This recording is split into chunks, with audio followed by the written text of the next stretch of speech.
Assalamualaikum warahmatullahi wabarakatuh. Innal hamdalillah nahmaduhu wa nasta'inuhu wa nastaghfiruh wa na'udzu billahi min shururi anfusina wa min sayyiati a'malina.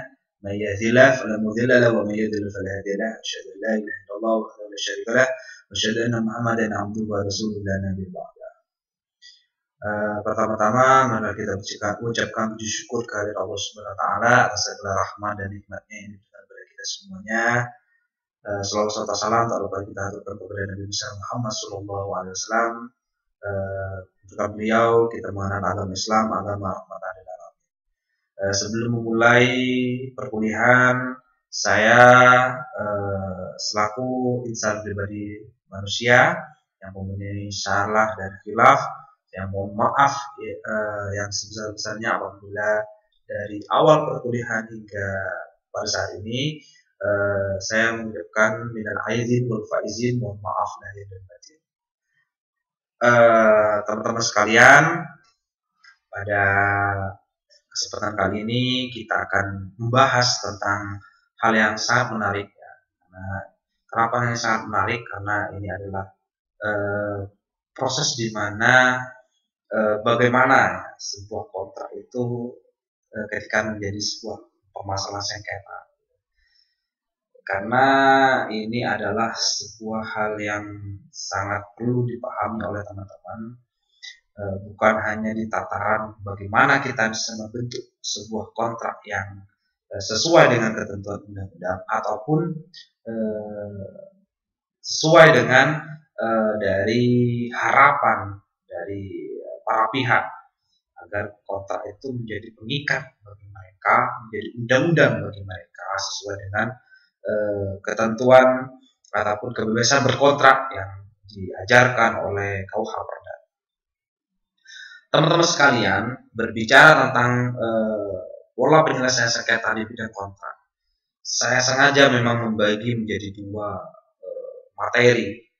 Yang pertama yang akan kita bahas tentang beberapa pola penyelesaian sengketa di bidang kontrak, baik bentuk penyelesaian sengketanya, baik nantinya kita melalui jalur litigasi, arbitrase, mediasi arbitrase, dan yang kelima yang terakhir adalah hakim partai.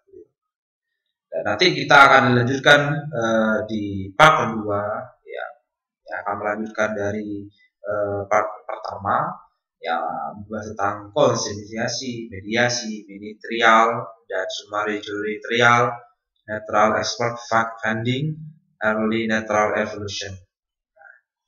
Oke, kita menginjak pada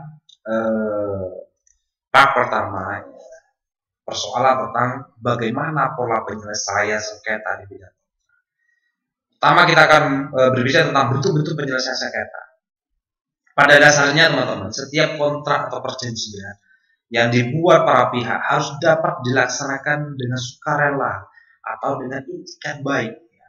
Namun dalam kenyataannya kontrak yang dibuat seringkali dilanggar ataupun kita sering mengatakan sebagai wan prestasi.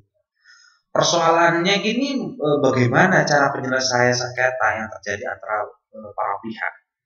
Pola penyelesaian sengketa di dalam hukum kontrak itu teman-teman bisa dilaksanakan melalui dua jalur. Yang pertama melalui jalur pengadilan atau kita sebut sebagai litigasi. Yang kedua jalur alternatif penyelesaian sengketa atau APPS. Ya. Ada APPS, ada APPS. Itu sama sebenarnya, alternatif penyelesaian sengketa. Nah, penyelesaian sengketa ini kita sebut sebagai non litigasi. Lah, kenapa Pak harus ada dua itu Pak? Kenapa enggak satu saja Pak diselesaikan di pengadilan? Jadi ada beberapa persoalan-persoalan. Salah satunya persoalan yang utama kenapa dilaksanakan di pengadilan dan di pengadilan. Kalau kita dilaksanakan pengadilan sesuai dengan ketentuan hukum dan undang-undangan yang telah diatur, yaitu mengenai proses penyelesaian sengketa di setiap proses hukum perdata yang kita kenal sebagai Kitab Undang-Undang Hukum Acara Perdata. Ya. Dan di dalam Kitab Hukum Acara Perdata itu juga dijelaskan diperbolehkan penyelesaian sengketa dalam masalah hukum perdata itu diselesaikan melalui alternatif penyelesaian sengketa atau yang dalam bahasa beberapa bahasa Belanda itu addendum god lupa saya ADR ya. Penyelesaian sengketa melalui pengadilan adalah sebuah pola penyelesaian sengketa yang terjadi antara para pihak diselesaikan di pengadilan. Putusannya bersifat mengikat atau mengikat. Sedangkan penyelesaian sengketa melalui ADR ataupun alternatif penyelesaian sengketa adalah lembaga penyelesaian sengketa atau beda pendapat melalui prosedur yang disepakati para pihak, yakni menyelesaikan di dua pengadilan dengan cara konsultasi, negosiasi, mediasi, konsentrasi atau penilaian luar pengadilan dengan atau penilaian para ahli, baik yang disebutkan di dalam pasal 1 ayat 10 Undang-Undang Nomor 30 tahun 1999 tentang arbitrase atau alternatif pilihan penyelesaian sengketa atau APPS.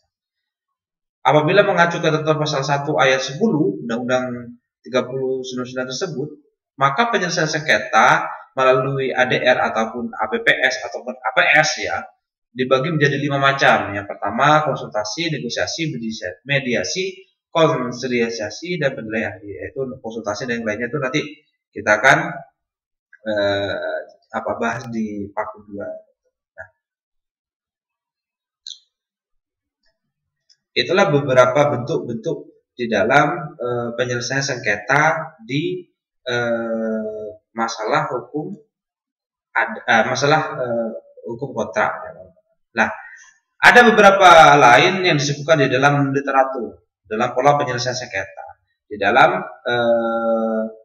the binding adjudicative procedure dan non-binding adjudicative procedure. The binding adjudicative procedure yaitu suatu prosedur penyelesaian sengketa dalam memutuskan perkara. Hakim mengikat para pihak di dalam penyelesaian sengketa kontrak itu dalam bentuk penyelesaian sengketa ini dapat dibagi menjadi 4, teman-teman. Yang pertama ligitasi, arbitrase, mediasi arbitrase dan hakim patroli. Nah, ini nanti akan kita dibahas di depan di beberapa di belakang nantinya. Dan the non-binding executive procedure yaitu sebuah proses penyelesaian sengketa yang di dalam memutuskan perkara hakim atau para pihak atau orang yang ditunjuk tidak mengikat para pihak. Penyelesaian sengketa ini penyelesaian sengketa dengan cara ini dibagi menjadi 6, yaitu konsolidasi, mediasi, ministerial, summary, jury trial, natural expert finding, dan early expert natural evolution. Nah, kedua penyelesaian sengketa itu berbeda antara satu dengan yang lainnya, teman-teman. Berbeda terletak pada kekuatan mengikat dari putusan yang dihasilkan oleh institusi tersebut. Kalau the binding adjudicative procedure, putusan yang dihasilkan oleh institusi yang memutuskan para perkara adalah mengikat para pihak. Sedangkan dalam the non-binding adjudicative procedure, putusan yang dihasilkan tidak mengikat para pihak. Artinya dengan adanya putusan itu, para pihak dapat menyetujui atau menolak putusan tersebut. Persamaan keduanya ini pada pola penyelesaian sengketa tersebut adalah sama-sama memberikan putusan atas semacam pemecahan dalam suatu kasus. Jadi berbagai permasalahan di dalam hukum masyarakat. Nah, jadi teman-teman mengenai bentuk penyelesaian sengketa kontrak, teman-teman, itu dibagi 2 secara umum. Yang pertama sesuai dengan penyelesaian sengketa di dalam pengadilan atau ligitasi yang kita sebut sebagai the binding adjudicative procedure yang memang putusannya itu bisa mengikat, jadi hakim itu bisa mengikat para pihak dari putusan tersebut. Yang kedua non-binding adjudicative yang kita sebut sebagai ligitasi. yang tidak mengikat bagi para pihak. Nah, jadi apabila nanti para pihak boleh tidak mengikat dari putusan tersebut meskipun sudah menjadi kesepakatan bersama. Oke, kita lanjut kepada materi berikutnya. Kita akan berbicara tentang legislasi.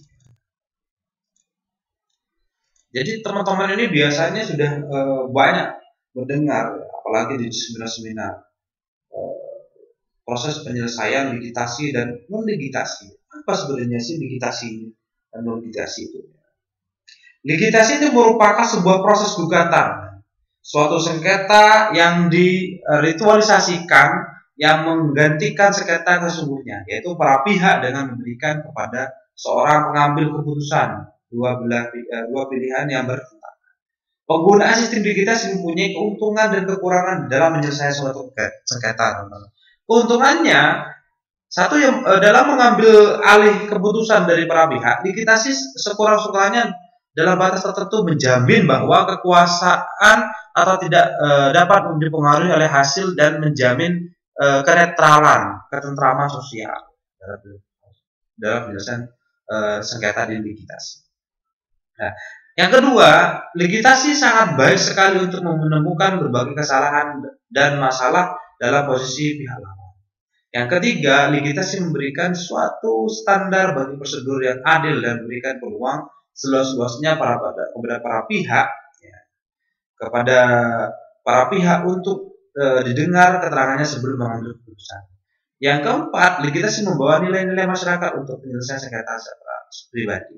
Dan terakhir, dalam sistem legislasi para hakim menetapkan nilai-nilai masyarakat yang terkandung dalam hukum untuk menyelesaikan sengketa. Dengan demikian teman-teman, dapat dikatakan bahwa legislasi tidak hanya menyelesaikan sengketa tetapi lebih daripada itu, menjamin suatu bentuk ketertiban umum yang tertuang di dalam undang-undang secara eksplisit maupun implisit. Namun, legislasi setidak-tidaknya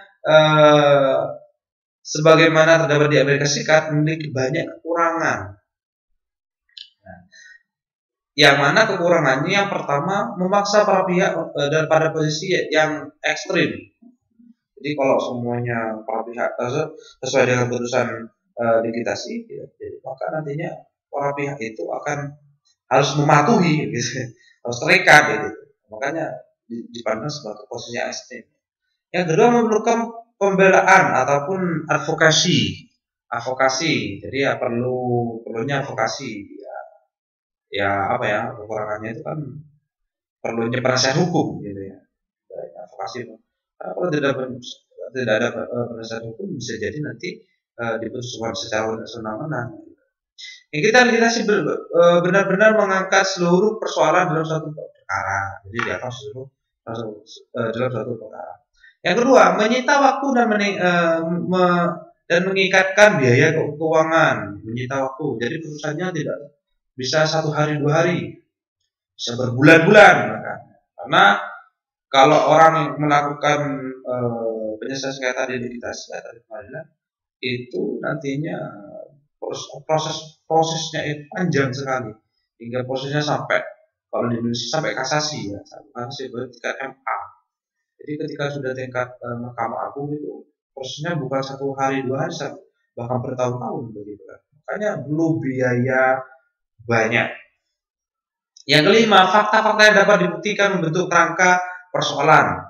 Para pihak tidak selalu mampu mengungkapkan kekhawatiran mereka yang sebenarnya. Artinya di sini bahwa semua yang dilontarkan ataupun fakta-fakta yang ditemukan di dalam pengadilan itu lebih banyak kepada fakta-fakta persoalan saja, bukan apa yang dikhawatirkan tentang rasa keadilan tersebut.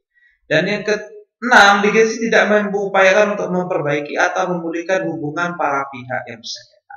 Artinya di dalam legislasi itu hanya mengenal dan win dan loss. Sehingga ketika mengenal win dan loss itu ada pemenang, ada yang kalah. Pemenang yang kalah ini nantinya kan akan menimbulkan rasa perpecahan antar hubungan. Maka dari itu legislasi kelemahannya di situ, tidak bisa memperbaiki antara hubungan pemenang dan yang kalah. Kalau di dalam sepak bola kita dikenal sebagai sportif. Sportif ini tidak ada di dalam legislasi, tidak ada, ya, semuanya rata-rata tidak sportif gitu. Bahkan kalau bisa kita tuh melakukan hal apapun untuk memenangkan sebuah perkara tersebut, bahkan hal yang dilarang oleh undang-undang ataupun agama. Nah seperti itu, makanya inilah salah satu kelemahannya. Yang ketujuh, legislasi tidak cocok untuk sengketa yang bersifat polisentris, yaitu sengketa yang melibatkan banyak para pihak, banyak persoalan dan beberapa kemungkinan alternatif penyelesaian. Maka dari itu ada non-legislasi. Ada non-legislasi ini atau APS, alternatif penyelesaian sengketa ini merupakan cara ataupun ketentuan penyelesaian sengketa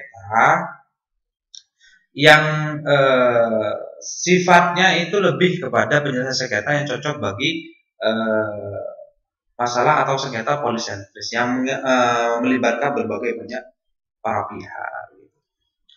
Selanjutnya kita berbicara tentang arbitrase.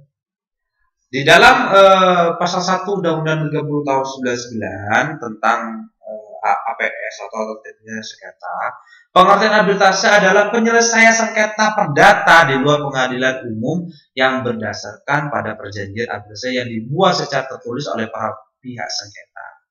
Menurut Frank Al-Khoury dan Edward Al-Khoury, mengartikan arbitrase sebagai sebuah proses yang mudah atau simpel yang dipilih oleh para pihak secara sukarela yang ingin agar perkaranya diputus oleh jurusita yang netral sesuai dengan pilihan mereka, di mana putusan mereka didasarkan dari dalil dalam perkara tersebut. Para pihak setuju sejak semula untuk menerima putusan tersebut secara final dan mengikat. Nah, artinya teman-teman di sini menurut Frank Al-Khoury dan Edward Al-Khoury ini, arbitrase itu merupakan sebuah proses yang simpel, proses penyelesaian sengketa yang simpel yang dipilih oleh para pihak, jurusita ataupun hakimnya yang dipilih oleh para pihak untuk menyelesaikan sengketa mereka dan mengikat bagi mereka dari hasil putusannya. Nah, ini sangat berbanding terbalik dengan arbitrase litigasi. Kalau litigasi itu itu memang sudah ada petugasnya masing-masing yang bukan ditentukan oleh para pihak dalam menyelesaikannya. Jadi ada istilah menggugat dan tergugat begitu. Jadi seumpamanya kalau di litigasi itu ada orang yang tidak tidak menerima hasil dari persoalan penyelesaian kontrak yang ada yang mereka alami begitu. Jadi salah satu pihak ini bisa melakukan gugatan di pengadilan umum. Yang mana ketentuannya bukan ditentukan oleh hakimnya, prosedurnya itu ditentukan oleh para pihak, namun sudah ada ketentuannya dari prosedur yang ada di pengadilan tersebut, sehingga nanti banyak menimbulkan persoalan baru gitu. Jadi kalau kita sih ditentukan oke lah, ayo ini kalau kita menyelesaikan di litigasi atau pengadilan lama ini kita selesaikan arbitrase itu sudah kita pilih sendiri siapa hakimnya, siapa anunya, bagaimana sesuai dengan yang kita sepakati untuk menyelesaikan apa yang perlu kita selesaikan. Berbeda dengan masalah pidana ya, kalau pidana memang harus di pengadilan umum. Kalau perdata itu lebih pada pendekatan emosional, pendekatan keselarasan, lebih menyelesaikannya itu dengan baik.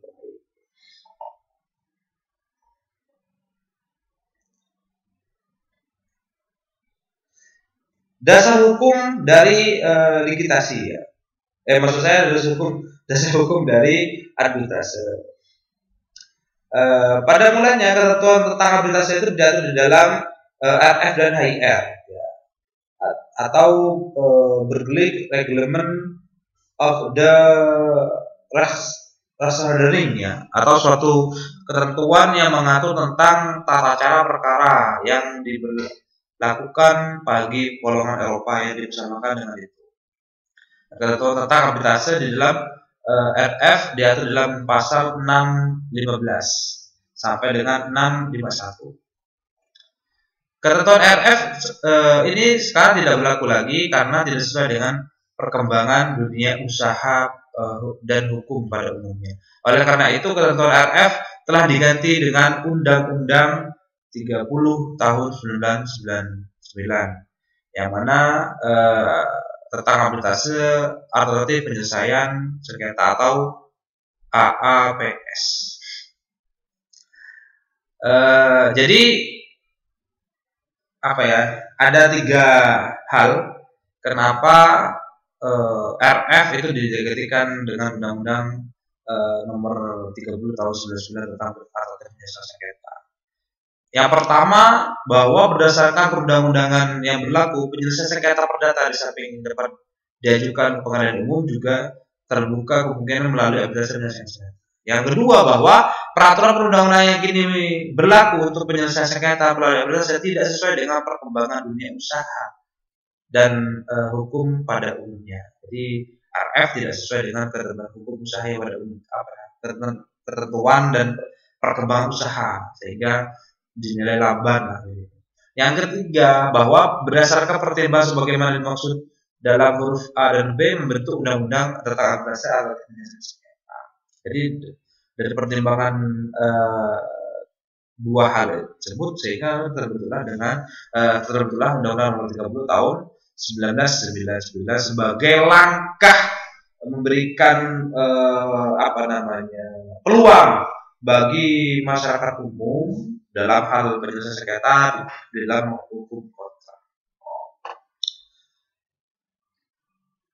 Itu beberapa dasar hukum penyelesaian sengketa di dalam hukum, penyelesaian sengketa di arbitrase. Jenis-jenis lembaga arbitrase. Lembaga arbitrase dibagi dua, yaitu arbitrase ad hoc dan arbitrase institusional. Ya.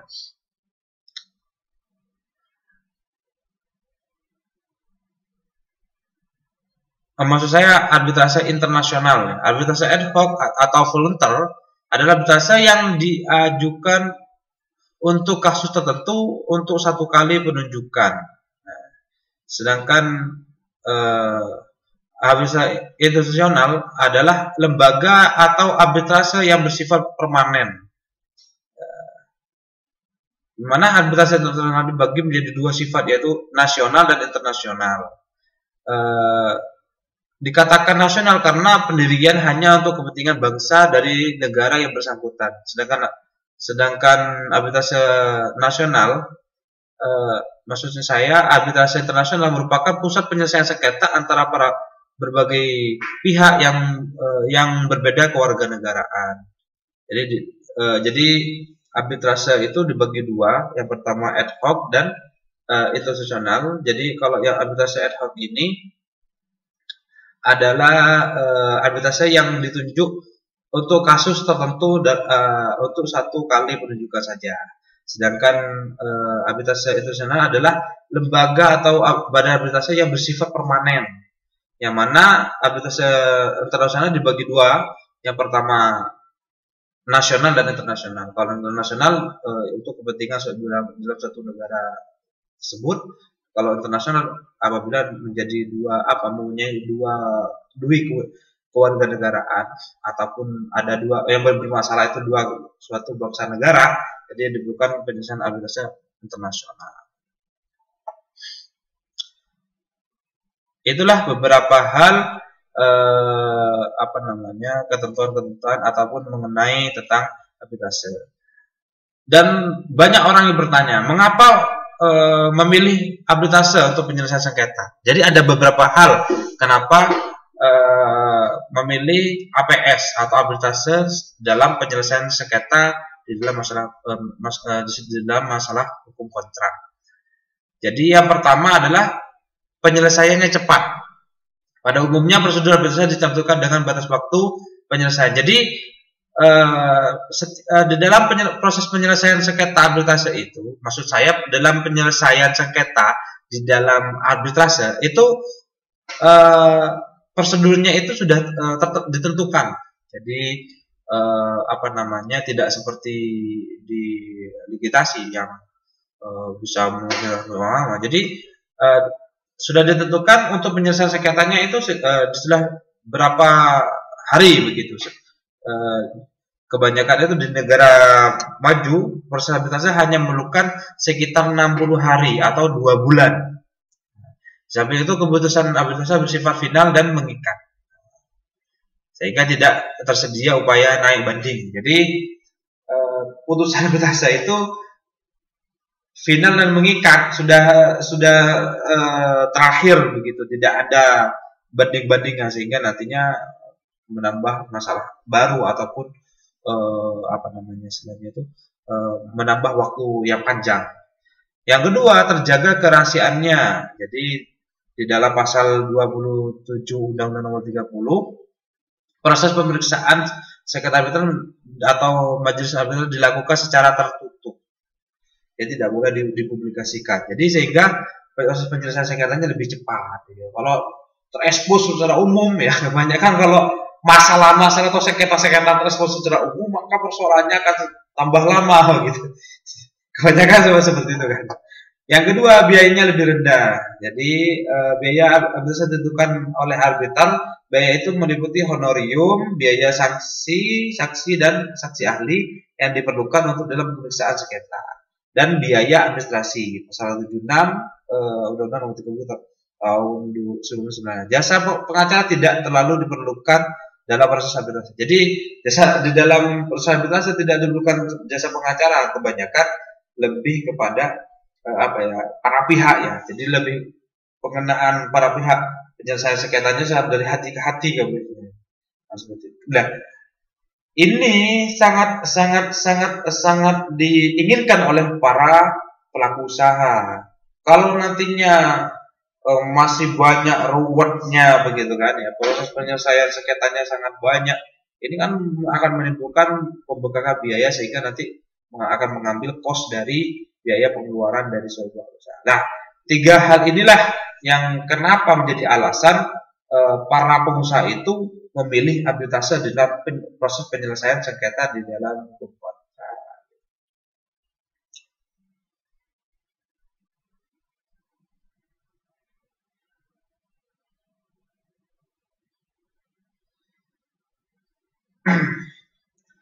Sengketa yang dapat diselesaikan melalui arbitrase. Pada dasarnya tidak semua sengketa dapat diselesaikan melalui lembaga arbitrase, teman-teman. Sengketa yang dapat diputus melalui arbitrase adalah yang pertama, sengketa di bidang perdagangan atau usaha. Yang kedua, mengenai hak yang menurut hukum dan peraturan perundangan dikuasai sebenarnya oleh pihak-pihak yang bersengketa. Jadi ada 2 hal sengketa yang dapat diselesaikan di arbitrase. Yang pertama masalah perdagangan atau bisnis, yang kedua mengenai hak yang menurut hukum atau peraturan perundang-undangan dikuasai sepenuhnya oleh para pihak atau pihak yang bersengketa. Bentuk klausul perjanjian arbitrase. Bentuk klausul perjanjian arbitrase dalam pasal 7 sampai pasal 11 dalam Undang-Undang Nomor 30 tahun 1999 tentang APS. Klausul perjanjian arbitrase dibagi menjadi 2 macam, yaitu pactum de compromitendo, yang kedua adalah akta kompromis ya. Pactum de compromitendo adalah perjanjian arbitrase yang dibuat sebelum terjadinya perselisihan. Pactum de compromitendo ini biasanya juga dikenal dengan istilah klausul arbitrase. Isi klausul arbitrase ini bahwa para pihak menyetujui suatu sengketa yang terjadi atau yang akan terjadi antara mereka bentuk diselesaikan melalui arbitrase.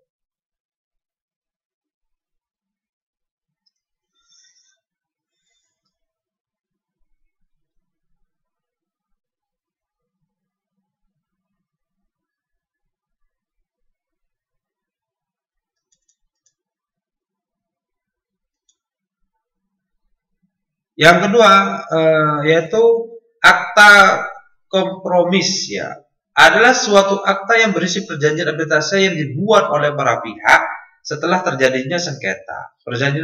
Perjanjian arbitrase ini dibuat dalam akta notaris menurut pasal 9 ayat 1 ayat 2 Undang-Undang 30 tahun 1999. Jadi ya, notaris juga bisa membuat akta kompromis yang mana menunjuk sebuah penyelesaian sengketa itu melalui arbitrase yang mana mengikat para pihak.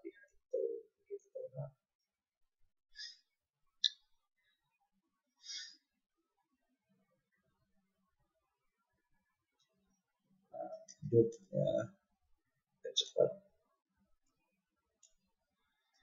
Prosedur penyelesaian sengketa melalui arbitrase. Prosedur penyelesaian sengketa melalui arbitrase teman-teman diatur dalam pasal 27 hingga pasal 49 Undang-Undang 30 tahun 99. Yang mana prinsip dan atau asas dalam penyelesaian sengketa melalui lembaga arbitrase adalah yang pertama, semua penyelesaian sengketa dilakukan secara tertutup sesuai dengan saya sebutkan tadi.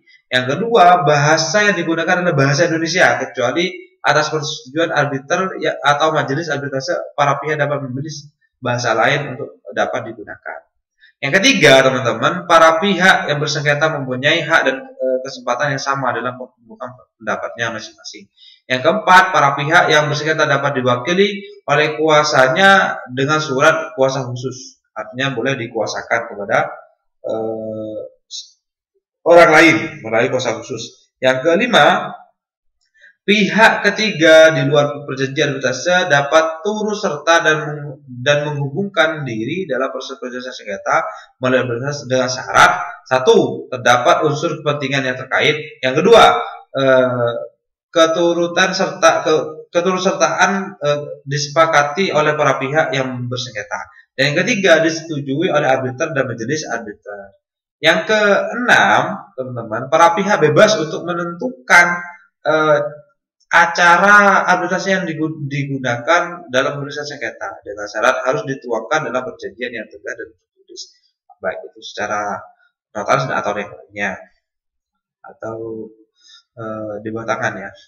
Yang ketujuh, semua sengketa adalah yang di penyelesaiannya diserahkan kepada arbiter dan majelis arbiter akan diperiksa dan diputus melalui ketentuan sesuai dengan undang-undang Nomor 30 tahun 1999. Yang kedelapan, atas permohonan salah satu pihak, arbiter atau majelis arbiter dapat mengambil keputusan provisional atau putusan sela lainnya untuk mengatur ketertiban jalannya penyelesaian sengketa, termasuk penetapan sita jaminan, memerintahkan penitipan barang kepada pihak ketiga atau menjual barang yang sudah rusak. Yang ke-9, arbiter atau majelis arbiter dapat memerintahkan agar setiap dokumen atau bukti disertai dengan terjemahan di dalam bahasa yang telah ditetapkan oleh arbiter, yaitu bahasa Indonesia. Jadi kalau bahasa Inggris harus diterjemahkan lagi.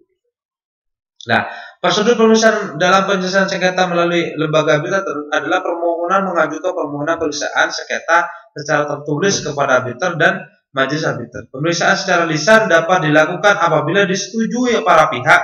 Setelah menerima permohonan tersebut, langkah-langkah yang dilakukan oleh arbiter atau majelis arbiter sebagai berikut. Yang pertama, dalam jangka waktu yang telah ditentukan oleh arbiter, majelis arbiter permohonan harus mempunyai dan surat tuntutan kepada arbiter atau majelis arbiter tersebut, baik itu sekurang-kurangnya membuat nama lengkap, tinggal lahir dan lain-lain.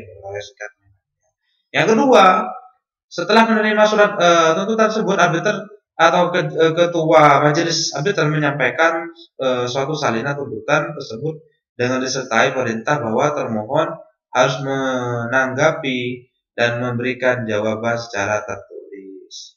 Yang ketiga, segera setelah diterima jawaban tersebut, pemohon datang ke ketua majelis, salinan jawaban diserahkan kepada pemohon dan teman-teman bisa membacanya sendiri, banyak soal. Itulah beberapa ketentuan dan prosedur proses penyelesaian sengketa di dalam arbitrase.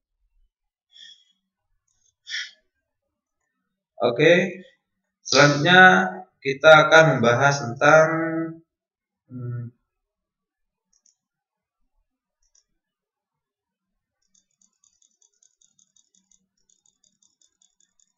seperti itu teman-teman.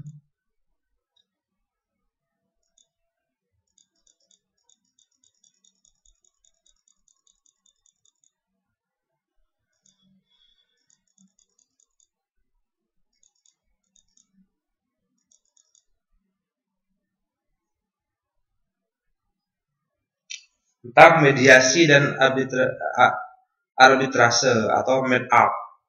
Salah satu variasi dari mediasi adalah suatu prosedur di mana sengketa pertama kali diselesaikan dengan mediasi, dan berikutnya bila mana perlu terhadap isu-isu yang tidak diselesaikan dilakukan melalui arbitrase. Bila mediasi gagal menyelesaikan sengketa itu, mediator akan memberikan saran kepada para pihak hasil apa yang kira-kira diperoleh bila kasus tersebut diselesaikan melalui arbitrase. Tetapi mediator tidak dapat diperkenakan menjadi arbiter dalam sengketa tersebut. Jadi itulah kenapa ada istilah penyelesaian sengketa melalui mediasi arbiter. Para pihak sebelumnya harus telah menyetujui bahwa bila mereka tidak dapat menyelesaikan sengketa melalui mediasi, mereka akan menyerahkan sengketa kepada orang lain atau suatu panel untuk suatu arbitrase yang mengikat.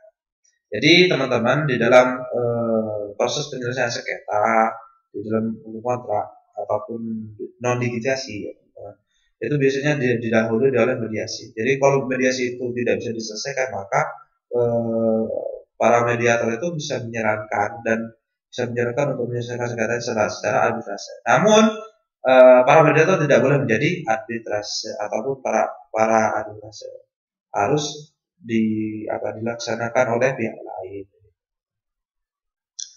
Yang terakhir ya pada materi hari ini yaitu berbicara tentang hakim partikular atau private judge ya, ataupun hakim pribadi.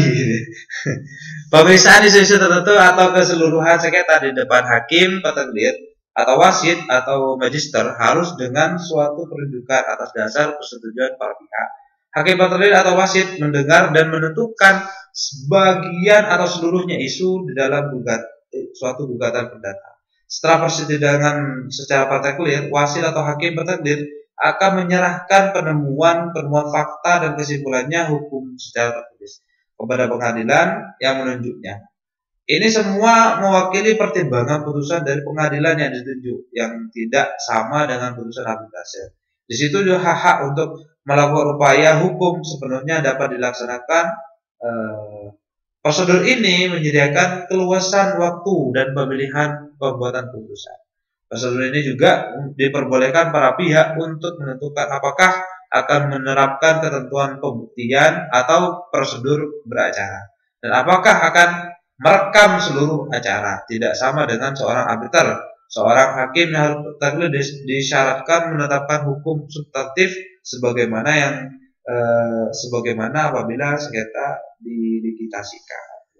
Jadi hampir sama dengan sengketa likuidasi, cuma perbedaannya kalau hakim partikular itu lebih kepada privasi ya, atau private judge ya, hakim privat ya, hakim pribadi para pihak ya, bukan hakim pribadi pihak salah satu pihak, tapi hakim pribadi para pihak. Jadi para pihak menentukan wasit dengan mana hukum beracaranya disesuaikan dengan hukum beracara yang berlaku di dalam sebuah negara tersebut. Oke, itu saja materi yang bisa saya sampaikan pada hari ini mengenai pola penyelesaian sengketa di bidang kontrak part pertama. Nanti kita akan lanjutkan pada part kedua di minggu depan. Dan apabila nanti ada pertanyaan, silakan langsung bertanya kepada saya ataupun bertanya di WhatsApp grup ataupun di YouTube saya. Nah, itu saja yang bisa saya sampaikan, teman-teman. Kurang lebihnya saya mohon maaf. Wallahu muwaffiq ila aqwamit thoriq. Wassalamualaikum warahmatullahi wabarakatuh.